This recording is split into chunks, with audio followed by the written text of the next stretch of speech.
When Emily Patterson looked out of her kitchen window on a chilly autumn morning, she saw the leaves drifting down like golden confetti, covering the lawn in a soft blanket of color. It had been almost 3 years since her husband, Daniel, had passed away, and yet the house still felt too quiet, too empty, too hollow. For 32 years, she had shared this home with him, and every corner still whispered his presence.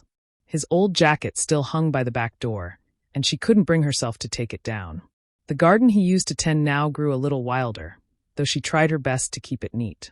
She had promised herself she would move on, that she would live again, but grief was a strange companion. Sometimes heavy, sometimes quiet, but always there. Her daughter, Melissa, called her often from Chicago, encouraging her to get out more, to join local activities, to make new friends. Emily nodded along during those conversations, but the truth was she didn't believe she would ever find joy again.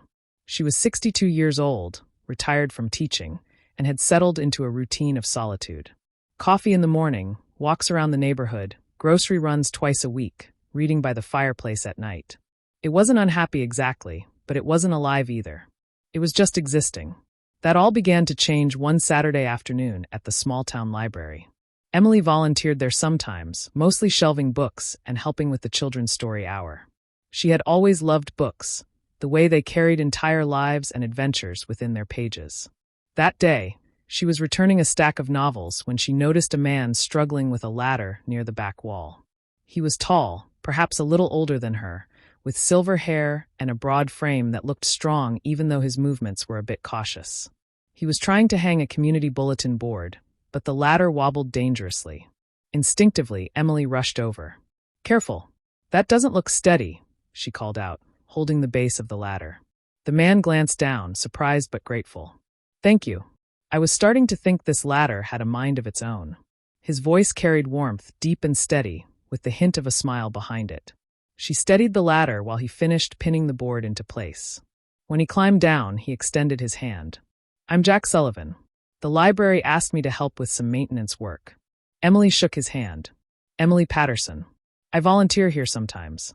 It's nice to meet you." For the first time in a long time, she felt a spark of something unexpected, a small lift in her chest as though a window had been opened in a stuffy room. Jack smiled, a little sheepishly. "Well, Emily Patterson, I owe you one. If you hadn't been here, I might have ended up flat on my back."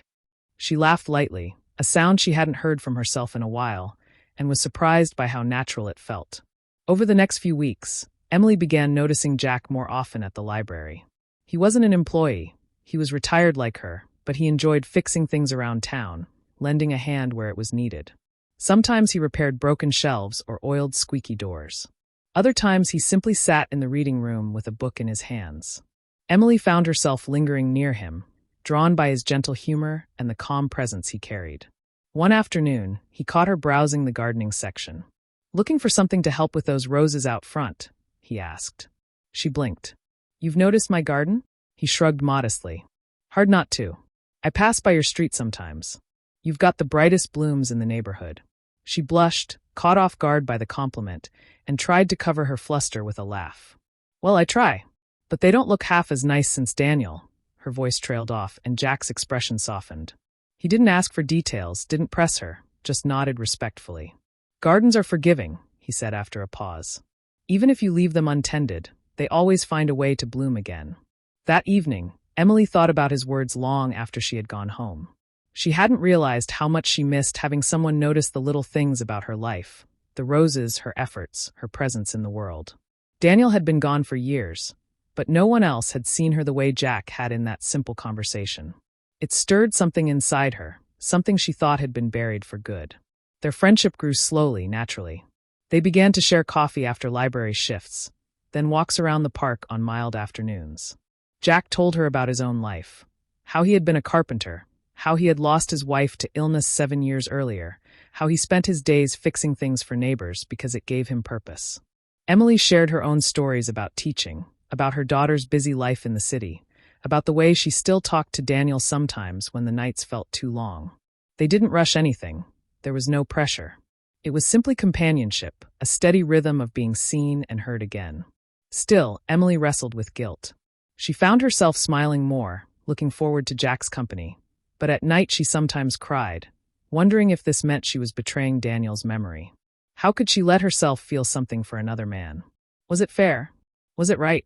She kept these thoughts to herself until one afternoon. While sitting on a park bench, Jack seemed to sense her hesitation. "Emily," he said gently, "you don't owe me any explanations, but I need you to know.